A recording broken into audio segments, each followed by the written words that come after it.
Exodus chapter 33. Inutusan ni Lord ang mga Israelites na umalis na sa Mount Sinai. Sinabi ni Lord kay Moses, "Umalis na kayo sa lugar na ito, ikaw at ang mga taong inilabas mo sa Egypt, at pumunta kayo sa lupaing pinangako ko kina Abraham, Isaac at Jacob. Sinabi ko na ibibigay ko sa mga descendants nila ang lupaing yon. Magpapadala ako ng angel na mag-guide sa inyo at papalayasin ko ang mga Canaanites, Amorites, Hittites, Perizzites, Hivites at Jebusites. Isang mayaman at masaganang lupain ang pupuntahan nyo, pero hindi ako sasama sa inyo at baka mapatay ko lang kayo dahil sa sobrang tigas ng ulo nyo." Nang marinig ng mga tao ang masasakit na salitang yun, nagdalamhati sila at di na sila nagsuot ng mga alahas. Dahil inutos ni Lord kay Moses, "Sabihin mo sa mga Israelites na sobrang tigas ng mga ulo nila, baka mapatay ko lang sila pag sumama ako sa kanila kahit sandali. Kaya ipatanggal mo ang mga alahas nila at magde-decide ako kung anong gagawin ko sa kanila." Kaya pag alis nila sa Mount Sinai, di na nagsuot ng mga alahas ang mga Israelites. Ang tent sa camp. Nakaugalian na ni Moses na itayo ang tent sa lugar na malayo sa camp. Tinawag niya itong banal na tent at pwedeng pumasok dito ang gustong mag-consult kay Lord. Pag pupunta dito si Moses, tumatayo ang lahat ng mga tao sa entrance ng kanilang tent at pinapanood siya hanggang makapasok siya sa loob. At pag nasa loob na si Moses, bumababa ang haliging ulap at doon makikipag-usap si Lord kay Moses.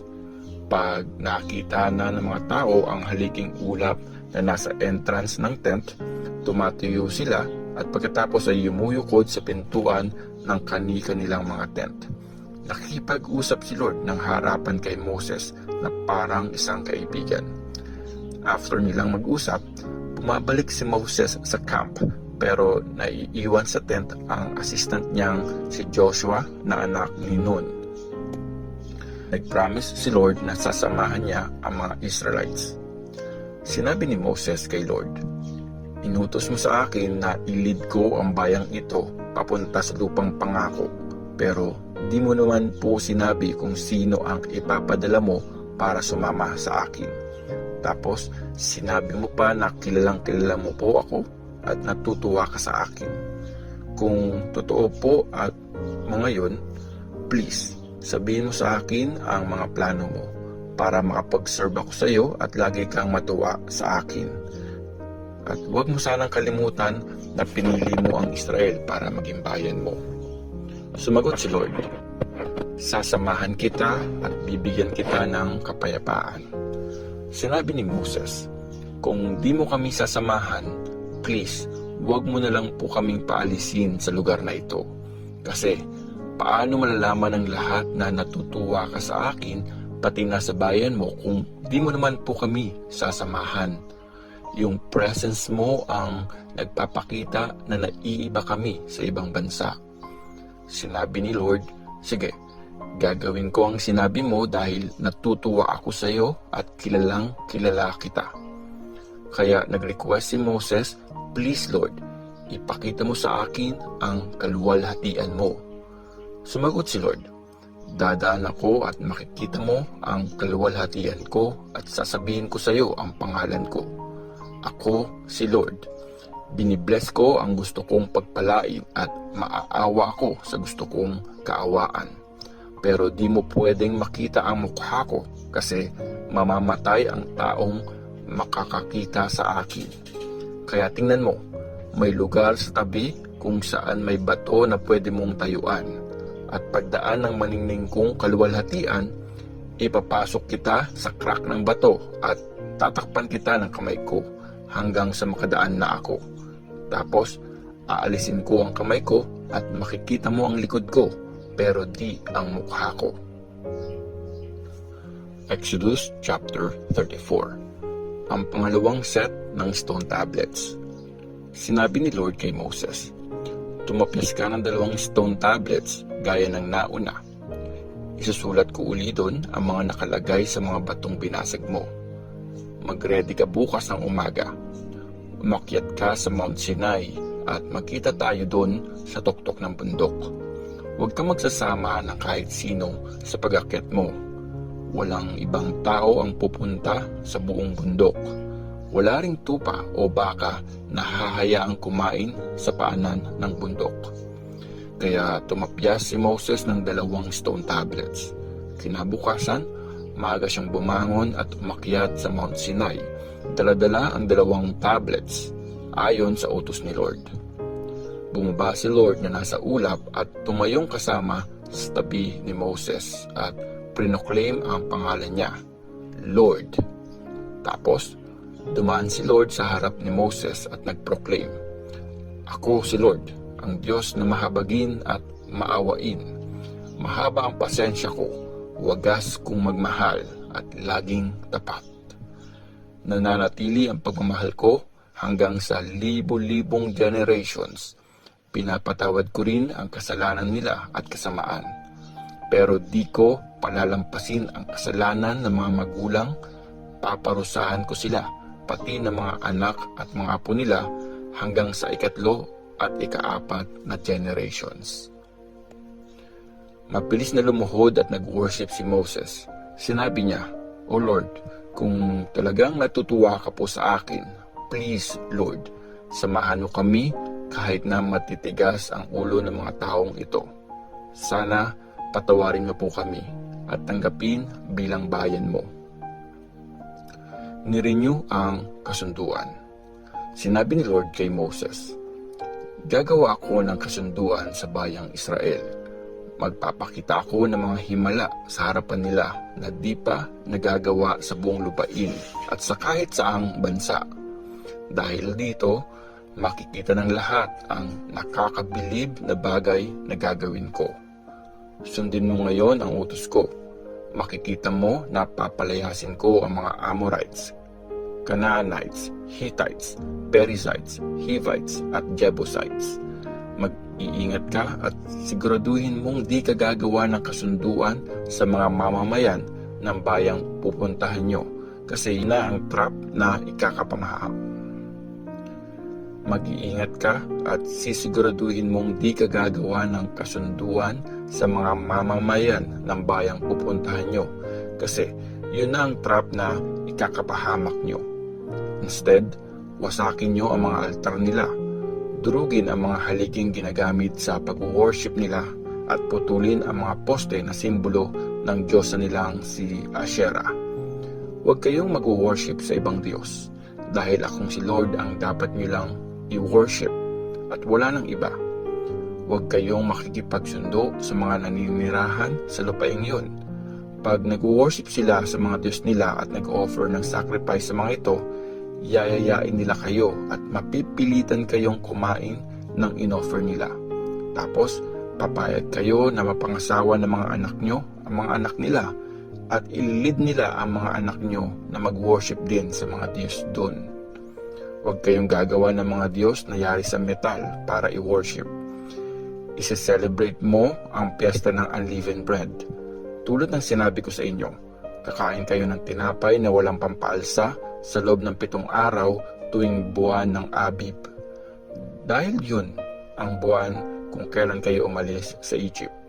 Sa akin ang lahat ng panganay na lalaki at lahat ng unang anak ng mga alagang hayop, maging baka o tupa. Tutubusin mo ng tupa ang unang anak na donkey. Kung ayaw mo itong tubusin, dapat mong baliin ang leeg ng donkey. Tutubusin mo rin ang panganay mong lalaki. Walang haharap sa akin ng walang dalang offering. Magtatrabaho kayo sa loob ng 6 na araw, pero magpahinga kayo sa 7 araw, kahit time pa ito ng pagbubungkal o pag-harvest. I-celebrate nyo ang pesta ng harvest pag nag-harvest nyo ang mga unang bunga ng pag-aani ng wheat. Ganon din ang pesta ng shelters pag patapos ng taon. Ako si Lord God, ang Diyos ng Israel. 3 beses sa isang taon, i-worship ako ng lahat ng lalaking Israelites. Papalayasin ko ang mga tao sa bansang pupuntahan nyo at papalawakin ko ang lupain nyo.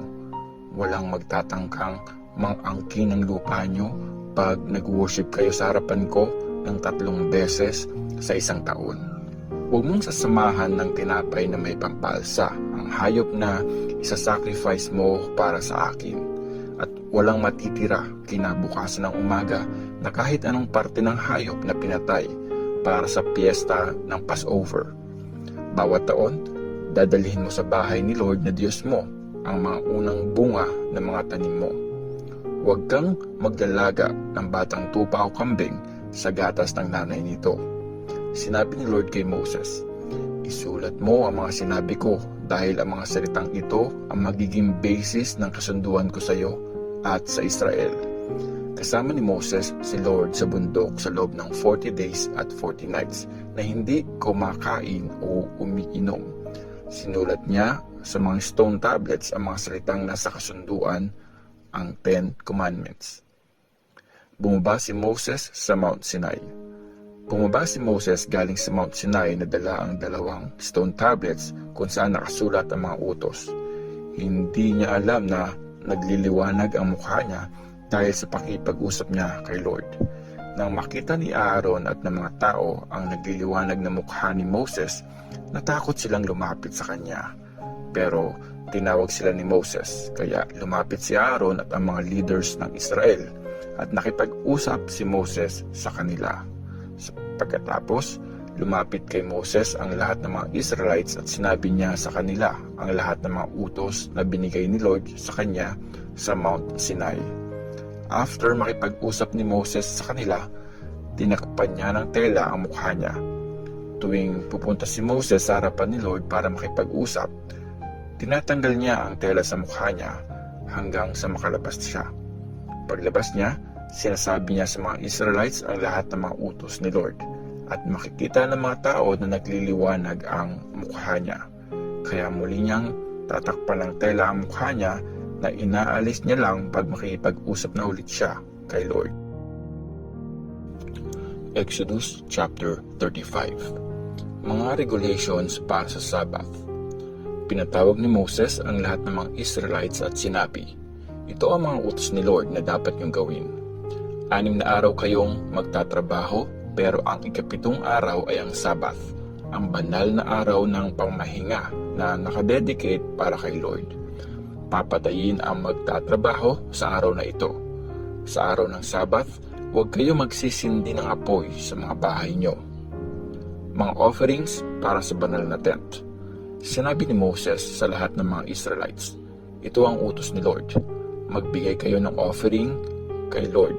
Kung sino ang may pusong handang magbigay at mag-offer ng gold, silver at bronze, mga sinulid na blue, purple at red, makinis na telang linen at tela mula sa balahibo ng kambing, balat ng lalaking tupa na kinulayan ng red, magandang klase ng leather at kahoy na akasya, oil para sa lamp, mga ingredients sa paggawa ng anointing oil at ng pabangong insenso, mga onyx stones at mga mamahaling alahas na ilalagay sa ephod at sa breastpiece ng high priest. Mga gamit sa banal na tent. Papuntahin niyo rito ang lahat ng mga mahuhusay na workers at kayo ang gagawa ng lahat ng mga inutos ni Lord. Gagawin niyo ang banal na tent, ang cover at ang tabing, ang mga hooks at ang mga frames, ang mga haligi at mga patungan nito. Kayo rin ang gagawa ng box ng kasunduan at ng pambuhat nito, ng takip at ng kurtina sa harap ng box ng kasunduan, pati ng mga mesa, ng mga paa nito at lahat ng gamit nito, at ng tinapay na handog sa Diyos. Kayo rin ang gagawa ng lampstand, ng lahat ng mga gamit, ng mga ilaw nito, at ng oil para sa ilaw. Gagawin niyo rin ang altar na sunugan ng insenso, pati ang mga pambuhat nito, ang anointing oil, ang mabangong insenso at ang kurtinang ilalagay sa entrance ng banal na tent, ang altar na sunugan ng insenso, ang bronze na parilya, ang mga pambuhat at ang lahat ng gamit na kasama ng altar, pati ang palanggana na hugasan at ang patungan nito. Kayo rin ang gagawa ng mga kurtina ng courtyard, ng mga haligi at mga patungan nito. Kasama rin ang kurtina sa harap ng entrance. Gagawin nyo rin ang mga tulos at mga lubid para sa banal na tent at sa courtyard. Pati na ang mga magagandang damit na isusuot ng mga priest pag magsiserve sila sa holy place. Ang mga banal na damit ni Aaron at ng mga anak niya na gagamitin nila sa pag-serve bilang mga priest. Mga dalang offerings. Pagkatapos, umalis ang lahat ng mga Israelites sa harap ni Moses.